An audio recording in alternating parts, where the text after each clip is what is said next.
Hey everybody, today we're doing notes on the staff. In case you've ever really wanted to learn a piece of music and you had the sheet music for it, but you're like, I don't know how to read music. Or, you look online and there's YouTube tutorials that are, like 70 or 80% right most of the time, but there's some missing parts. You're like, you can find places online where it's like, here's the sheet music, learn how to play it note by note, but you don't know how to read sheet music. Then this is for you. This is, it's not too terribly complicated. You can figure it out. So let's take a look at our staff here. So this first thing right here is called the treble clef.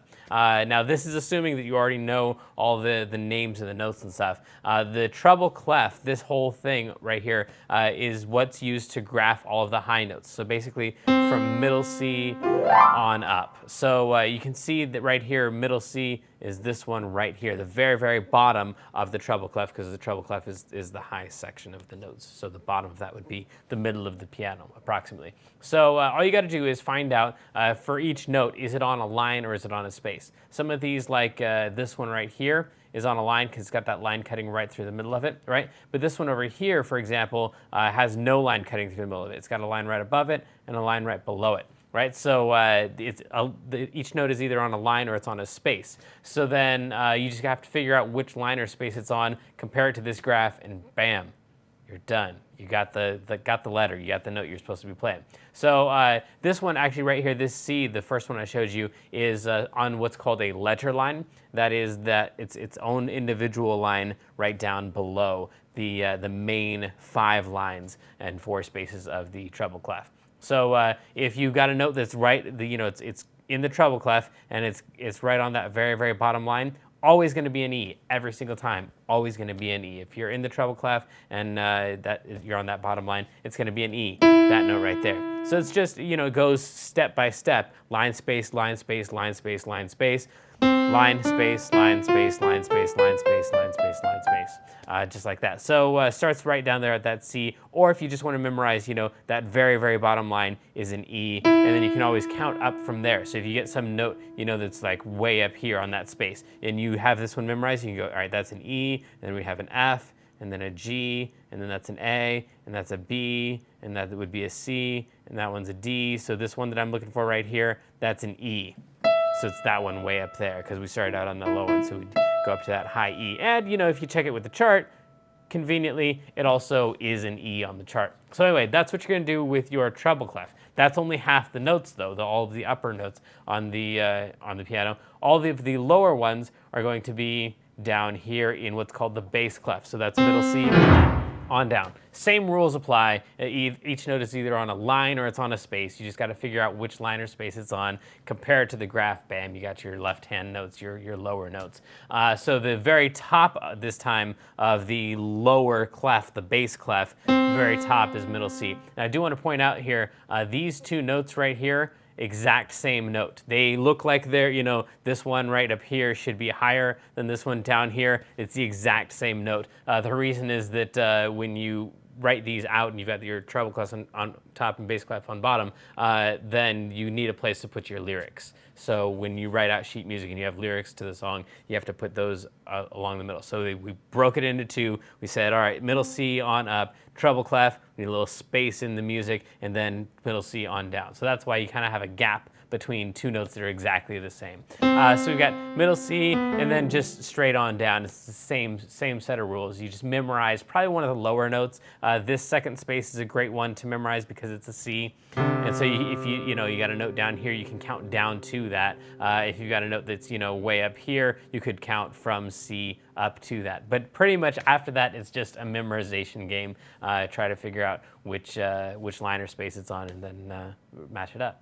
So let's try a couple examples. Down here at the bottom, we've got all of these notes. This one right here, that one, hopefully you're thinking that one looks like it's on a line. So that one, even though you've got this stem here that sticks out and goes over all kinds of lines and spaces, we're just paying attention to the head of the note, the circle part of the note. And that circle part is on that very bottom line, so that one is an E. If we take a look at this note down here, that is also on the bottom line, but careful, it's not an E because we're in the bass clef now, and the bass clef lines and spaces are different from the treble clef lines and spaces. So maybe you've got like this one space right here memorized, and so we could count down from from there. That one that we have memorized right there, that space, is a C. So we'd go down a space. That note would be a B. If we went down to that next space below that, it'd be an A. And so this note right here is the next one down. That's a G. So that's kind of how you're going to use this thing. This one right up here is 2 up from the E. So we'd have the E right there. Then we'd have a space right there, and then we'd finally have that note. So 2 up from an E, that was an E, 1, 2, we land on a G. So it works for all the notes. The more of these lines and spaces you can memorize, like, we already have the treble clef.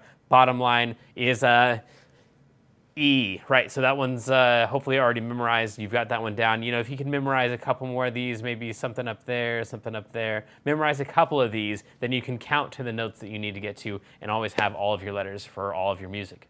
Now, back like 3 billion years ago when I was first learning this stuff, we had like all these acronyms for the lines and spaces to help you memorize them. So like the lines of the treble clef were E, G, B, D, F. So it was supposed to be like every good boy does fine. So, if you got some note up here, you would just go, every good boy does. It's a D, does. And so it was a D up there. But then, of course, that's just the lines of the treble clef. Then you also have the spaces of the treble clef. Now, those were easy because they actually spell the word face. So you would just go, if you had some note up here, it was just F-A-C-E. As long as you spell face, you could get to that note. But then that's only the treble clef. So then we have the bass clef too. And so G, B, D, F, A, good boys deserve fudge always. Just, for some reason, it was always boys in here. There's no girls ever. Maybe that was just my teacher since I was a boy.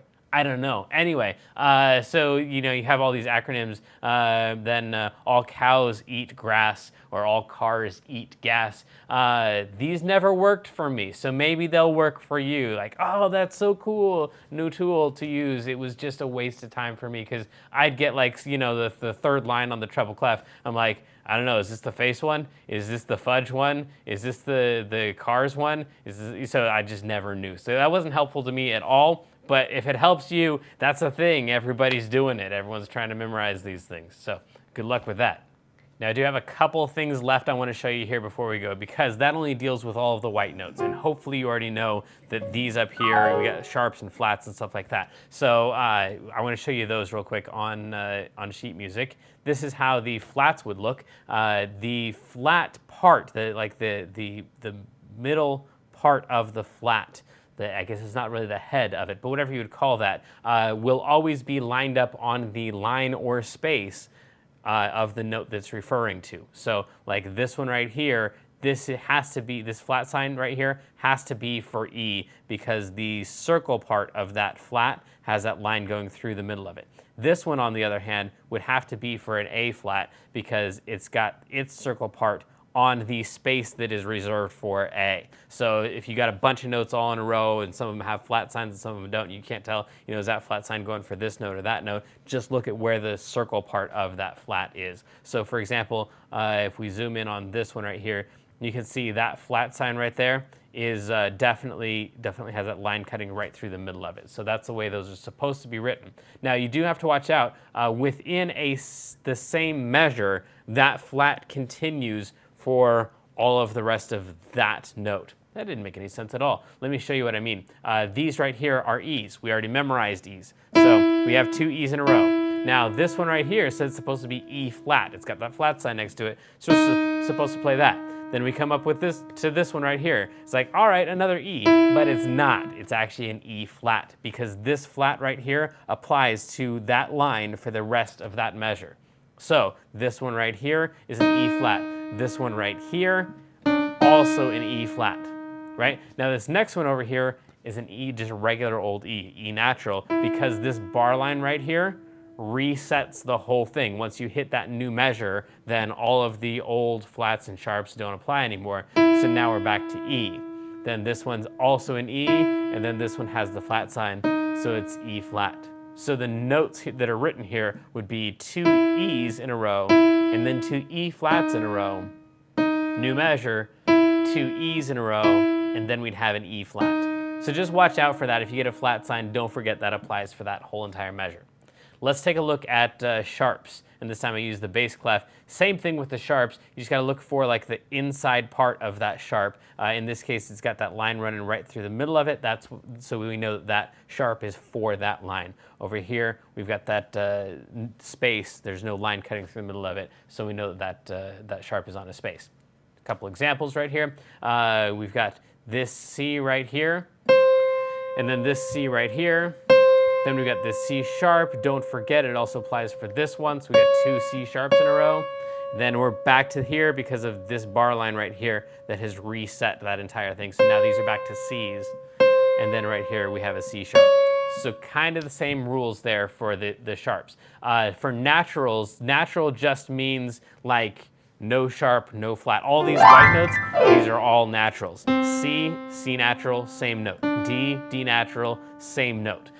So the circle, the square part, I guess, of the natural sign will either be on a space or it'll have a line cutting through the middle of it for the one that's applying to. So let's check this out here. We've got this C sharp. Now, of course, that also applies to that one right there. But now we want just a regular old C. Now we've got that natural sign to tell us no longer is that sharp, does that sharp apply.